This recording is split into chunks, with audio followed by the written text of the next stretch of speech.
大家好，今天给大家讲解医疗镜头、医疗项目第3个和第4个镜头。我们先来看一下。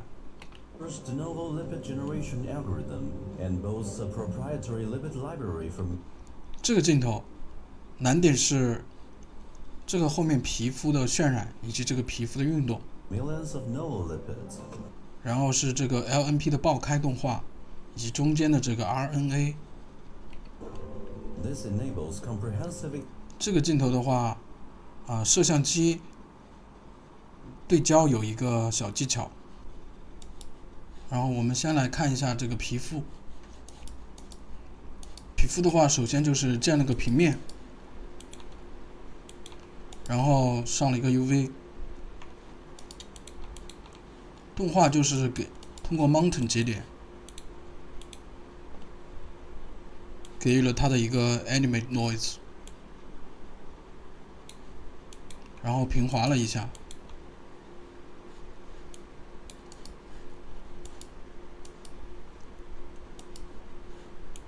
LNP 的话，从外面穿入进来的时候，它同样有一个短暂的一个交互动画，使用到的技巧与前一个镜头是一模一样的。首先就是通过对这个 LNP 做一个运动的 K 帧，就是这个东西。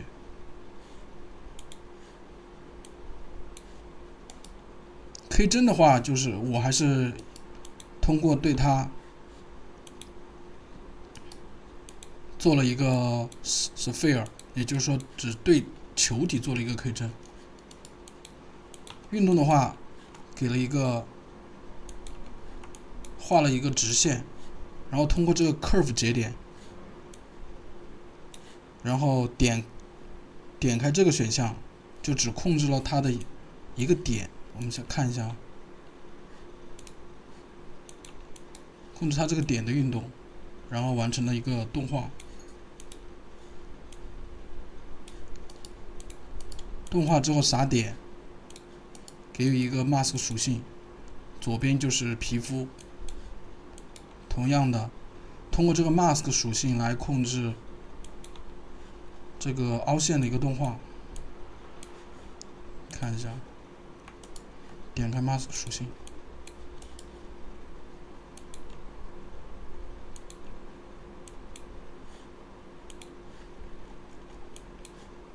然后还是 warp 节点当中使用 displacement， 它有一个短暂的一个下线的一个动画，然后选出这个组，做了一些平滑。这就是皮肤的一个运动。然后我们讲一讲这个 LNP 的一个爆开动画。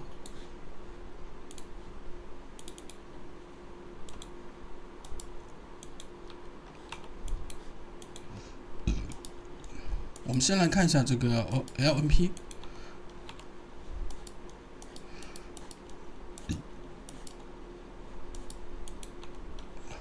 这是我们做好的一个蝌蚪，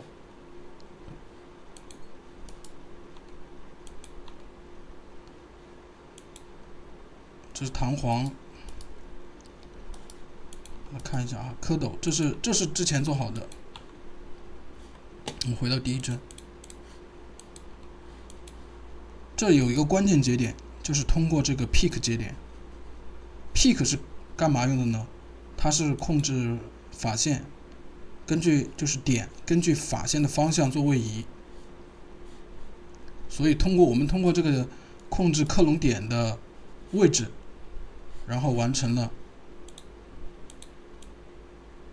这个它一个爆开的一个动画。然后后面的几个部件同样也是使用一样的办法。这是弹簧，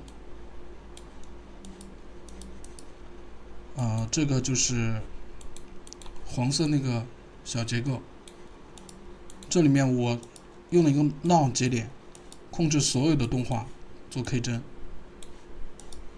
同时这个节点就是引用的上面第一个 peak 节点，所以你只需要修改它的数据，它就控制所有的动画。这就是我们得到的 LNP 的一个动画。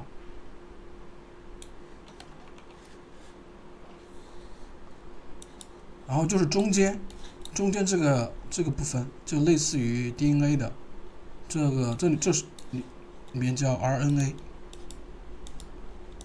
我们看一下啊，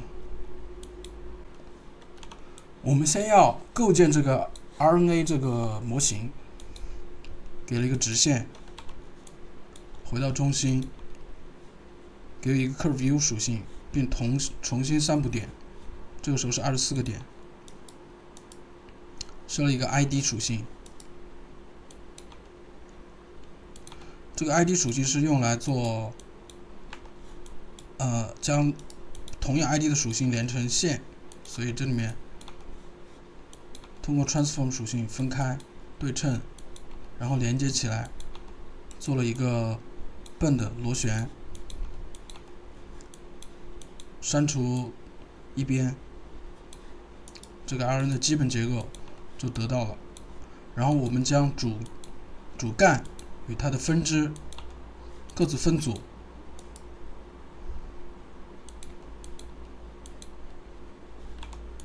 然后再控制它的一个大小，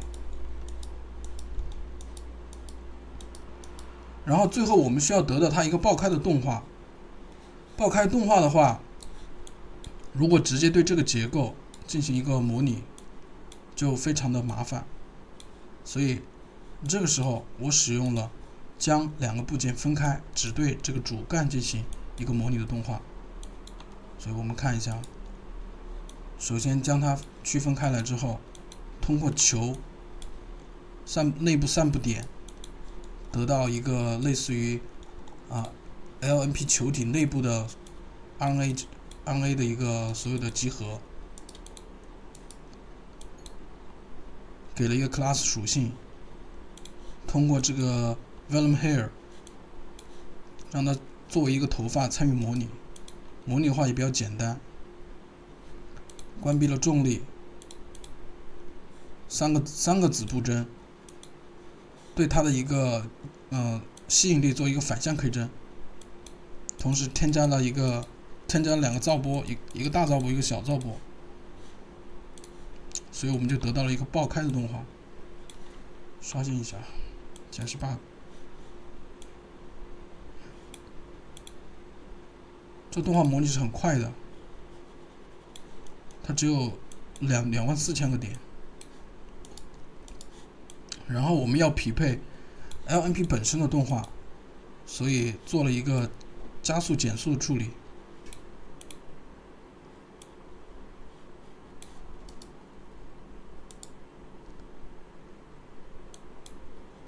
这个时候我们通过这个分支来驱动原始的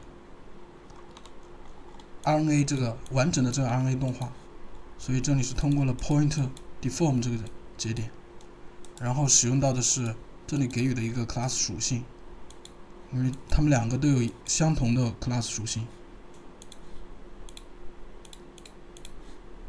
这个也有，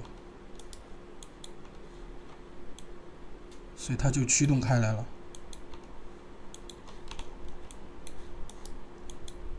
然后为了让这个 RNA 结构能够很好的得到渲染，它的渲染效果是这样的，所以我是作为了两个部分。第一个部分就是在这个 RNA 结构上面撒点，让它作为球体实例来渲染。我们看一下啊，先变成一个实体结构，然后在上面撒点，然后还是之前这个核心节点嘛，在第一帧上面撒点，然后这个点就不会乱动，通过这个 attribute interpolate， 然后给予一个 p-scale 属性，做大小的一个随机化。然后这个 AA 属性是干嘛的呢？就是后期做材质映射的时候来区分颜色的。然后这就是所有的点，这些点后期会作为实例球体来渲染。另外一部分就是把它作为一个样条线来渲染，也就是我们这儿看到的，你看这个地方，把它变成圆柱体来渲染，然后这个地方的话作为实体点实例点。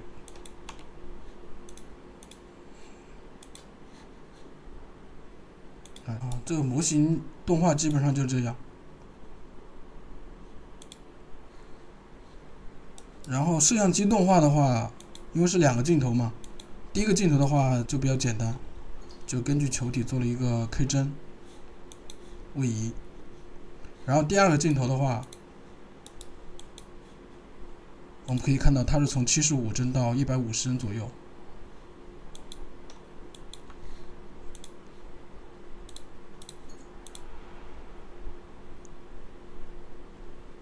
你看，然后我们聚焦到其中的一个 RNA 上面，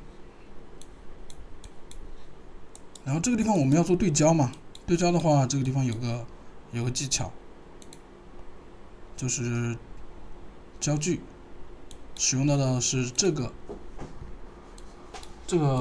表达式，这后面跟的是你要对焦的物体，这里面我选择的是这个，然后这个位置是读取的哪儿呢？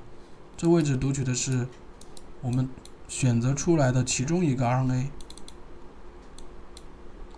因为本身是实例嘛，主干嘛，我们看这，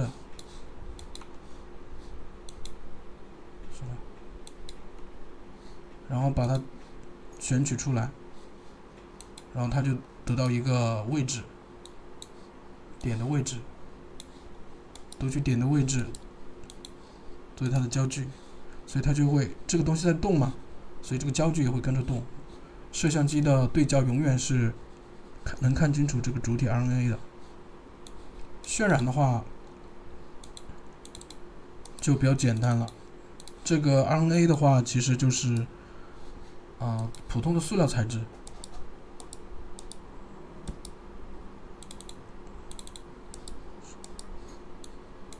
使用了这个 AA 嘛，做了一个颜色的映射，给了一点背光，这个是老版的 RS 材质。然后后面的皮肤的话，使用的是老版的 3S。贴图使用到的是 Bridge 里面的一个泡沫贴图，老版 3S。这就是这节课内容，谢谢。